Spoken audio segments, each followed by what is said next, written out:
And now breaking down barriers to mental health care. The National Alliance on Mental Illness Ohio says there is only one psychiatrist for every 10,000 people in the state, despite the rising demand for services. State House reporter Morgan Trout tells us lawmakers are joining forces now with medical groups to make sure everybody has access to care.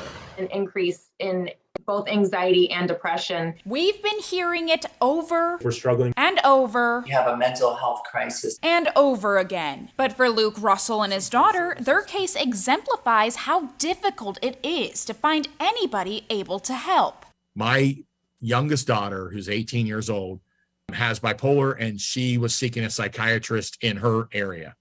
We could not find her one. I'm the director of NAMI. If the executive director of the National Alliance on Mental Illness of Ohio can't find a provider, he asks who can. Well, Northeast Ohio Dr. Randy Welton says one of the reasons for that is Ohio has about 50% of the psychiatrists we need. Portage County Republican State Representative Gail Pavliga says she is tired of the inaction. It's one thing to be able to say, yes, we should do this. It's another thing to say, how do we take the next steps? Joining with Republican State Senator Teresa Gavarone, they worked with Northeast Ohio Medical University, or NeoMed, on a bill to address the mental health care professional shortage. Well, it creates a new licensed professional in the state of Ohio who has the ability to prescribe and work under the supervision of a medical professional, and just creates greater access for individuals in need of mental health services. The certified mental health assistant would be similar to becoming a physician's assistant. You still need a bachelor's degree, but instead of going through 4 years of med school, the student would only need to do 2 years of this new program. The demand for service is way beyond